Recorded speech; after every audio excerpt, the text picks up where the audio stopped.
Impact of Influence. Covering true crime throughout the Southeast.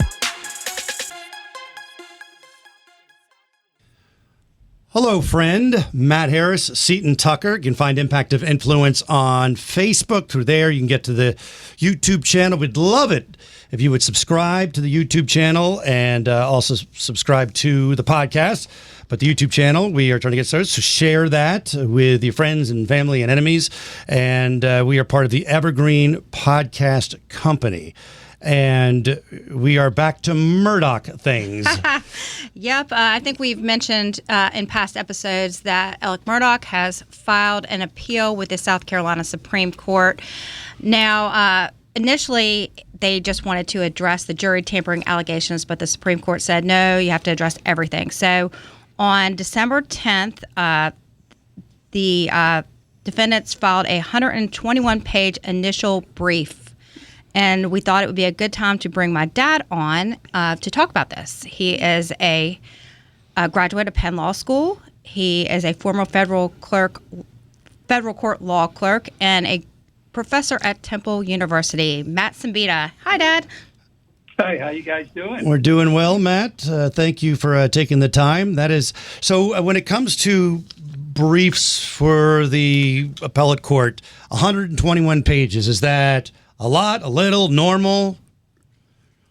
It depends. I mean, it's not. I didn't think it was abnormal that it was so long as a brief. I think that in terms of the process, just to add on to that slightly, that this is just the briefs of the of the Murdaugh side. We'll certainly get to hear from the prosecution in terms of their responses. But I do think it's probably a good time to talk about it a little bit, to see what's in there and look at the strength of their arguments. Okay, so what happens after this? So they file their brief, and then what would be the next phase? The state would file their reply brief, and then there would be a short time for them to file what they call a SIR reply. So they then get to file one final brief, and then sometime thereafter, the Supreme Court would set it down, most likely for argument. So the defense does their thing, the prosecution does their thing, and then defense has a chance to do one more thing, and then the Supreme Court picks a date where those two sides will come in and argue their points. Right, and on the reply that the Murdaughs get to put in, it's only supposed to address new arguments raised or arguments raised by the state in their briefs that weren't covered in the initial briefing. Okay. So it's limited in page length usually. I got you. So are there any real surprises in this brief? No, I don't think so. I mean, basically there are two arguments that Murdaugh makes. The first one is that he was denied his constitutional right to a fair and impartial jury trial based upon the outside influence of the clerk of court. And then the second one goes to what they call denial of due process, which basically it means that the court improperly allowed character witnesses and other what they call irrelevant, non-fair evidence that they say influenced or infected the jury. Now, do they list those specifically, or is it as generic as general as you said? No, they go through, and on that second, they go through basically what they argue is that the financial crimes should have not been let in, and then they go through a number of arguments on that. They also make a claim that Alex Murdaugh was not given, his rights were violated when he was speaking to the police officers after the crime by not giving him his warnings, and we can talk about that at a certain point here. Okay. The next one is they argue that the trial court used unscientific evidence by a non-qualified witness, they claim.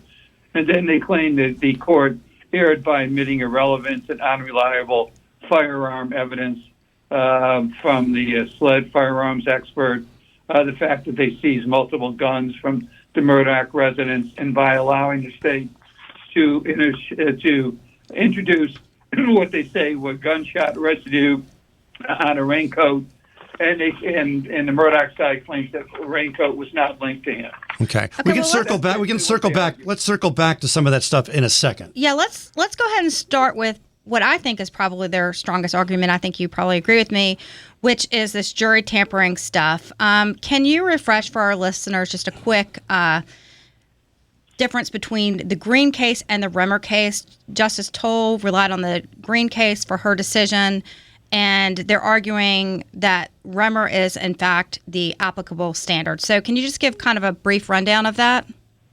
Yeah, and I'm not sure, candidly, for the purposes of this case, there's all that much difference. The Remer case was a Supreme Court case, which basically said that if there is any outside contact with jurors, it's presumed to influence the verdict, and therefore the party did not, under the Fifth and Sixth Amendment of the Constitution, get a fair trial. Green changed that slightly in that they said that if there was something that was basically procedural, not substantive, that was communicated to the jury, that was not enough to call for a new trial. I believe in the Green case, one of the jurors simply asked the court what happens if they couldn't agree upon a verdict, and the court and the clerk gave them basically information what the judge would do, what the process would be, and so I don't think that the Green case necessarily should affect the arguments that the Murdaughs have. Well, the Green's the newer case, right? And that which was the current Chief Justice of the South Supreme Court wrote that opinion. The Remer decision, old, 7 years. Federal like law, and Green is South Carolina state law. So does the age or the fact that one was state versus federal, do any of those things come into play? It really only if you're in federal or state court. As long as you're in state court, the Green case will govern. If you get to federal court, then you look at the Remer case. And one issue is down the line, if things don't go well for Murdaugh in the state court case, does he have the ability somehow to get to the federal courts and therefore try to invoke Remer? Okay, gotcha.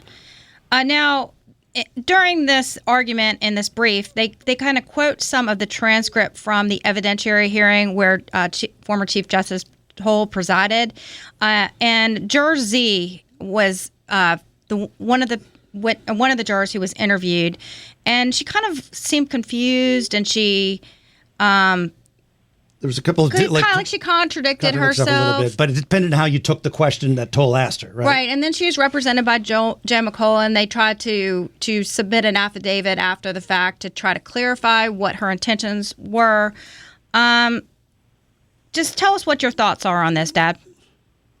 Well, there's sort of a bigger issue here, which we'll get to in a little bit, but just on this narrow issue here, it seems to me that if the clerk of the court is communicating with jurors in certain ways that could influence their decision, that there is a presumption that runs in favor of the Murdaugh that he didn't get a fair trial and is entitled to a new trial. So, my humble view is that just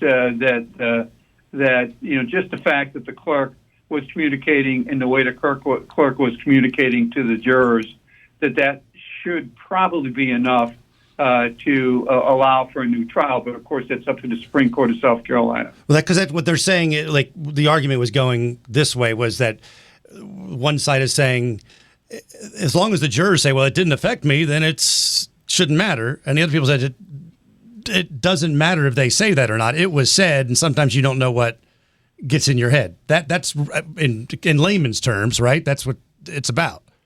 No, that's exactly correct. Exactly correct. You can't ask a juror to interpret what that meant to them and whatever. The fact that it was done is enough to conclude that had a potential influence on the case, and that's where the Supreme Court in the Remer case basically said that is enough to presume the person's entitled to a new trial.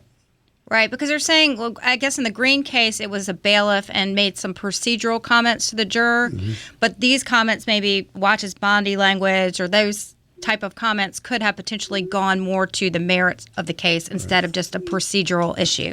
You also had a question about... Yeah, it was surprising to me that in this brief, it did not mention the controversial dismissal of the egg juror, Myra Crosby.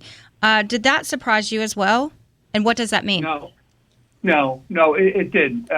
Remember the procedural, where we are procedurally with regard to the egg juror is that there is apparently some sort of investigation going on with regard to probably the clerk of court or somebody, and that information and those transcripts that took place in the judge's chambers are all part of that. So there really hasn't been any movement before the trial court to ask for a new trial based upon the dismissal of the egg juror and how that took place and how that happened. So until that occurs, it is really not what I would say is right or ready to go to the Supreme Court. Oh, they could revisit it? Let's say something comes out in the trial with Becky Hill that comes out that something happened and she was dismissed because of some misappropriated, information or something. So that could be revisited? Yes. Okay. Well, I want to say something. I actually had a listener, this isn't about this brief, reach out to me and say, they think that the reason why the defense did not object to the dismissal of Myra, the egg juror, was because the defense thought that she was possibly voting for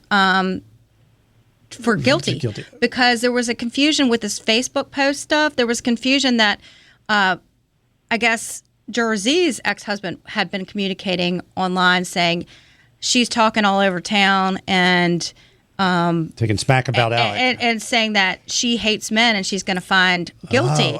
So I think there may have been some confusion on maybe Judge Newman and everyone's part of exactly what this Facebook communication, because remember, they never found the post that Clark Hill. So maybe it was about Juror Z and not egg juror.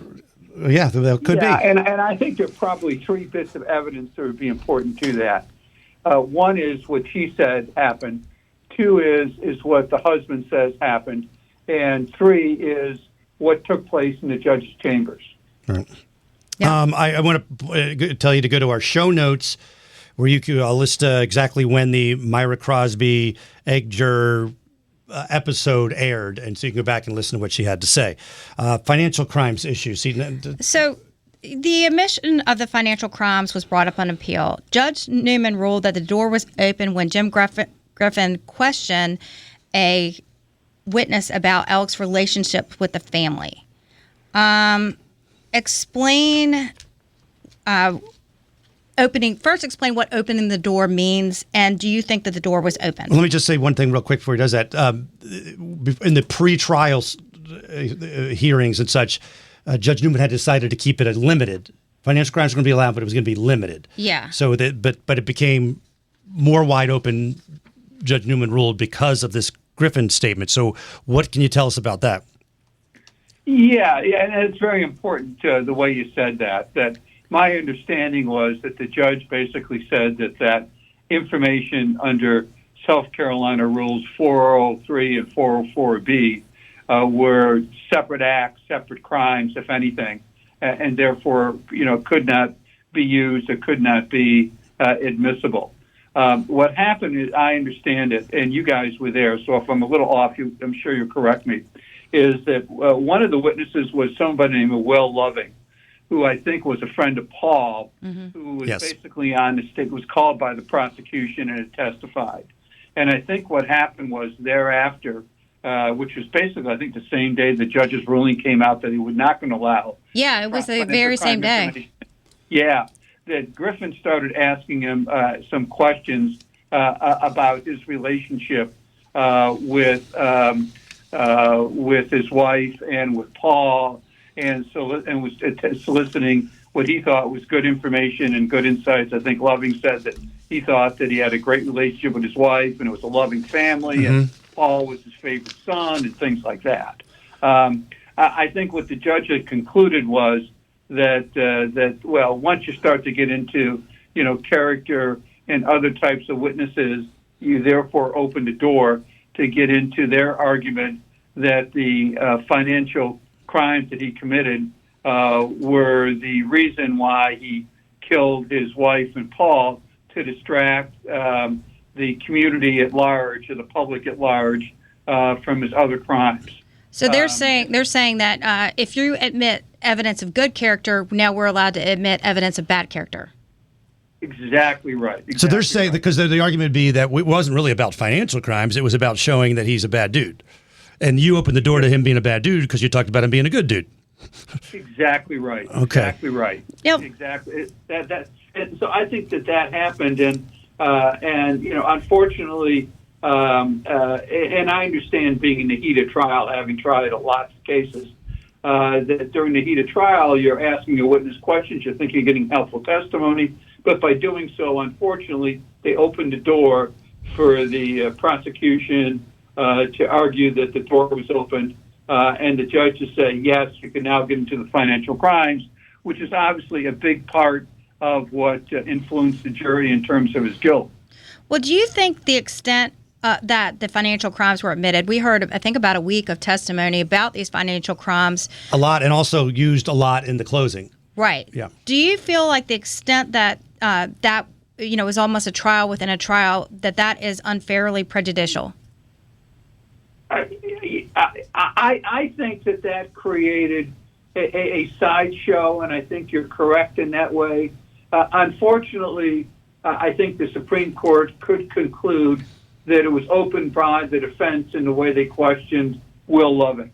Now, did they go overboard? Yeah, and that makes it a little bit closer issue, but I think the court could very well conclude that they opened it up. Okay, the appeal also talks about some missteps by law enforcement, which I'm imagining is in most... Oh, you go ahead. Well, I was reading this, and actually a few things... Well, one thing that I missed during the trial was that they never even tested, law enforcement didn't test the doorknob of the feed room where Paul was killed for fingerprints. And I don't remember that in the trial. No, I don't remember that either, but they did not test... They did not test the feed room door. They did not properly secure Maggie's phone. We all knew about that. A lot, yeah, the Faraday bag. Mm-hmm. And they neglected to immediately search Alex's parents' home where he had gone to the night of the murders. They also, I don't know if they brought this up I can't remember if they put this in the this appeal, but they also didn't secure the actual home, Moselle.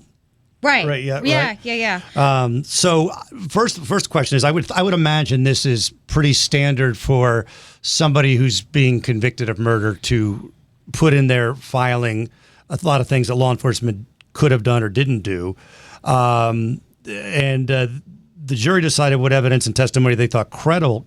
But is that enough? I mean, just saying that the law enforcement messed up. Yeah. Like, can you retry a case on appeal? No. I think that there were a lot of issues with the way SLED had handled the investigation, from the way, as you say, they secured evidence, certain things that they did with regard to her phone, the way they handled his shirt, the way they handled the evidence, as you say, around the dog pen there and the doorknob, the way they handled the house and other things like that. So there is an awful lot of probably criticism that could be leveled against SLED in terms of the way all that came down and happened. And it's the job of the defense team to bring that to the attention of the juror, to try to create doubt in terms of whether or not he committed the crime. And I believe that most of that stuff was attempted to be put out by the defense and was. Yeah. And yet the jurors still convicted, notwithstanding all that information being out there. So I don't think that's going to get them very far in appeal. Now, if they get a new trial, if they present that and do that the right way and do a number of other things, it might give them a better chance. Right, because the jury decided what evidence they thought was the most important, and these missteps by law enforcement, they could get past and still Right, because they've brought up things Convicted. like the tire tracks Yeah. and the phone and all this stuff, but they may not have presented it. Yeah, putting a sheet over instead of a tarp, which maybe over the bodies. The coroner didn't have a thermometer. Yeah, tested it with his armpit. But again, that's, I think there was a lot of evidence that obviously really pointed strongly towards guilt, like the kennel video that he lied about. Yeah, and I would say that I'm guessing that people convicted, especially on these kind of crimes, are going to be able to point to mistakes, because I would imagine law enforcement's not perfect, so they're always going to find something, right? Yeah. Yeah, I mean, you're right. I mean, you got to remember in this case, Alex basically was found to be not credible with regard to the jurors, but what he told the police initially in terms of the timing, other events that happened, and then sometime thereafter, they were able to come upon that video that showed that he was there, and that is very, very strong, compelling evidence. And it's so I think that that's probably the strongest evidence the jurors relied upon. I don't know. I wasn't there. It was huge. But I would think that was very strong evidence that resulted in his conviction. Well, I would bet, if I was a betting man, that if that video didn't exist, that Alec would not have taken the stand. Yeah, no, he had to. He had to overcome that lie, especially after we heard a week's testimony about financial crimes where he lied to everybody. The grand jury issue. So another thing that they mentioned in the brief is that some untrue information was presented to the grand jury. There was the T-shirt or the shirt that he was wearing that the grand jury said that there was They told the grand jury. impact. They told the grand jury there was impact spatter on this shirt. And in fact, that turned out not to be true. The other thing that the grand jury was told was that there were other guns at the property that had this buckshot birdshot combination, and that's how Paul was shot. But in fact, there were not any guns that were loaded in that manner at the house. What impact does this have on the appeal? I don't think it's probably going to have much. It's really going to come down to what happened at trial. Because grand jury, they always say that you can indict a ham sandwich or whatever the saying is at a grand jury. And they did not present that information to be true during the trial. So it's not. This is not evidence that the jury heard.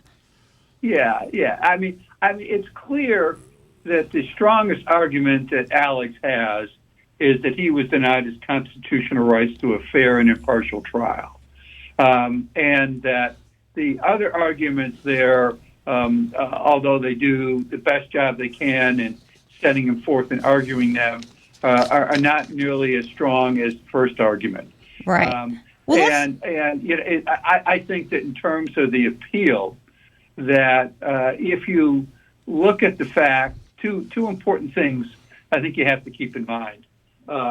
One, that the trial court's review of the first issue, namely, did he get a fair and impartial trial because of the jury tampering issues, was handled by former Chief Justice Toll, and she found that it was not. And so that's going to have some impact upon the other judges on the Supreme Court. And then the second thing that struck me about the entire way this is proceeded is the Supreme Court basically ordered the defense to file their arguments, all their arguments for a new trial at the same time, which means they want to look at it all and deal with it all at the same time. That necessarily is not a good sign for the defense, I would think, as that happened. I still think that, like the Lafitte case that we talked about a couple of weeks ago, where the First Circuit granted him a new trial, that I still think that there is whether or not Alex, you believe he did it or not, he certainly under our Constitution is entitled to a fair and impartial trial. Well, I think on Lafitte's they used Remer as the standard. I think that was one of the cases they used in their appeal, which I thought was interesting. Yeah, and so whether it's federal or under the South Carolina Constitution, he's entitled to a fair and impartial trial in terms of the way it's handled and done. And it seemed to me that based upon what happened here, whether or not you believe he's guilty or not, he didn't get a fair trial because of the influence by the clerk. Now, whether or not the Supreme Court agrees with my humble view, I don't know. But that's what seems to me to be what's driving all this. And as I said, I'm not overly optimistic about my conclusion because of the fact that it was the underlying rulings were by Judge Toll below, and the fact they combined everything together. Okay, well, I know you think that these are minor things, but I just want to tell our listeners a few of the other arguments that were made. Another one was the introduction to basically every weapon that was at Moselle. The brief said that the introduction of these weapons that had really nothing to do with the murders of Maggie or Paul, these irrelevant weapons confused and misled the jury. And I think they're talking a lot specifically about that one that they had there. They kept showing. They had so many. There. We went through every single gun. I mean, it was hours and hours of pictures, testimony. They were there, and every gun. There were so many of them that could this have confused the jury, and was it improper for the judge to allow that many of the guns to be admitted? I think it was probably an error if it was up to me, but it's what the appellate courts would call harmless error. Yeah. Harmless, okay. Because everything else that was in the case. Okay. And another issue that they raised was they had this expert who conducted his own tests about cell phones. And this was the guy who threw his phone on a chair over the weekend. Yeah. It didn't really seem It was ridiculous. It really did not seem scientific in any way. He was trying to show that it wouldn't show movement, and the screen be sideways or whatever. Right. And actually, in the brief, they say that without this inadmissible testimony, the state would have been forced to admit that someone other than Murdaugh was present at the scene of the murders when they occurred, and that Maggie's phone was taken from her dead body and left the Moselle dog kennels with it and threw it on the side of the road while leaving Moselle. And this is while Murdaugh was still at the house. So they're saying that, if this testimony they deemed this person an expert, made sense with the phones. To prove that he's proven the way the time would be, that it had to be Alex to throw it. But all he did was toss the phone up, a dozen times in his office. Right. Yeah. And it wasn't very scientific. But you think that's harmless error as well? Yeah, it's harmless error, and also the defense, in my recollection, is had an opportunity to cross-examine and bring up those points at trial. Okay, and that's what I was thinking when it happened. I'm like, why are they just not pounding? So you threw the phone 10 times, right? It's so weird. The argument that I thought was the weakest one in this brief was. They're saying that Alec Murdaugh's Miranda rights were violated when he was questioned by law enforcement.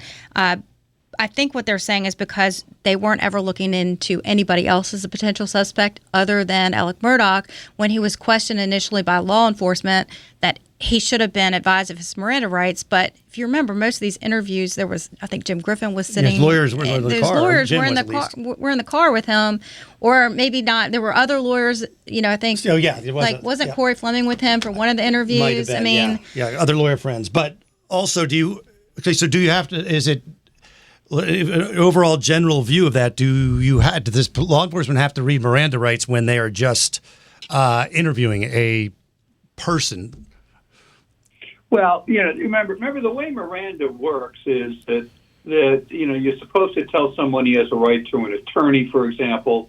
He has a right to remain silent, things like that. And so the question here is, this is right after the killing. He's there. He's chatting with him. He's got his lawyer there. I don't think a court's going to find at that early stage and what was going on there that somehow his Miranda rights were violated. It was certainly. I know they argued that somehow he was the only suspect that was being looked at, but it was so early in the investigation. I'm not sure the state was looking at any suspects. So even not take a Murdaugh out of this, a law enforcement. Someone's murdered in your home or whatever, and they come and start talking to you. Do they are they supposed to read you Miranda just to say, hey, what happened here? What went on? Well, each case really depends on what happens. If they think you're a suspect, they have to. Yeah. If they walk in, the guy's standing there over his wife's dead body with a gun in his hand or something, they got to read him as right. Yeah. Okay. Yeah. Right. But I don't remember them bringing up this in context with some of these law enforcement interviews. Maybe they did, and I just didn't catch it. I don't remember them either. That would have been a thing, I would think. So if they didn't bring it up that time, if they didn't bring it up in They trial. might have. Maybe I missed it. Okay, but if they didn't bring it up in trial, can you bring it up? You can't bring it up after the fact, can you? Well, you know, I don't know what they raised with the judge in chambers. Oh, that's true. That's true. Yeah, that's true. Yeah, Perfect. That's true. Good point. But I mean, you know, this gets very complicated, and I think that, you know, that they're obviously what defense lawyers tend to do, and I've done this myself candidly, is that, you know, when you're in these situations, and the judge tells you you've got to make all your arguments, you throw everything up against the wall to see if something sticks. Well, it's your job, right? I mean, yeah, I get it. Yeah. So, and if you don't make it, you know, later on down the line, someone's going to claim that the defendant didn't have a proper defense. Yeah. So you don't think it waters down this the big argument about the jury tampering and the financial crimes by including all the rest of this stuff? No, it doesn't. I said that, you know, the only effect it seemed to me was the fact that the court wanted them all heard at once. You know, makes me wonder whether or not the court's going to basically, affirm the conviction all at the same time. Because if they're really concerned about did he have, you know, a fair trial under the Remer sort of analysis, that you would have thought that would have been the one that would expedite and heard right away, almost like the Lafitte case. Gotcha. Yet they didn't do that here. They're hearing the whole thing all at once. And so that gives me a little bit more pause as to where the Supreme Court may end up. All right. Professor Matt, thank you very much. Appreciate it. We will talk again soon. Yeah, and the only other thing I would just say to your listeners is that, you know, once again, you know, this doesn't, what we've been talking about mostly, particularly with regard to the first argument, is it doesn't really mean that he's guilty or innocent. It means simply that he have a fair trial to determine that. Very good point, Valerie. Very good point. All right. Thanks, sir. Appreciate it. Thanks for coming on, Dad. Always good to hear from Professor Seton Dad. Matt is great to talk to, and we're both Eagles fans, so I enjoy that. One more Murdaugh note. Yeah, so we had talked a few episodes ago that Moselle had sold, the land had been sold off to some neighboring farms, but a smaller portion of the land and also the home and the kennel areas have been sold to a new man who lives in Rock Hill, Alex Blair. And he had just remodeled it, but now it's for sale. And we reached out to him and got a quote. He says something along the lines, honestly, got a little much and too much noise. I want peace and quiet, and everything that happened and taken out of context put me in a place that wasn't peaceful. And so I get that. I mean, he was getting all these calls and requests and interviews and these things. I don't think I would have wanted to buy it in the first place. But, right, but still. But I mean, it's a nice place, you know, down a low country, quite as peace and quiet. If you... Once some years pass, it will be peace and quiet. And some creepiness, but I know. Each their own. Right. All right. Impact of influence on Facebook. Join in the conversation. We'd love to hear from you, good, bad, or indifferent. Also, from there, you can find the YouTube channel. We'd like to get some more subscribers for that. That would be appreciated. And we're part of the Evergreen Podcast Company. Rate, subscribe. Yeah, and just a couple of interesting episodes. We've gotten so much feedback on Caden Moses. We have other episodes in the works with that. Also, we have an episode coming up with the family of Jaden Phillips, who is introducing some legislation to try to help out with the way crime scenes are investigated in South Carolina. There you go. We are out, and we'll talk soon, friend.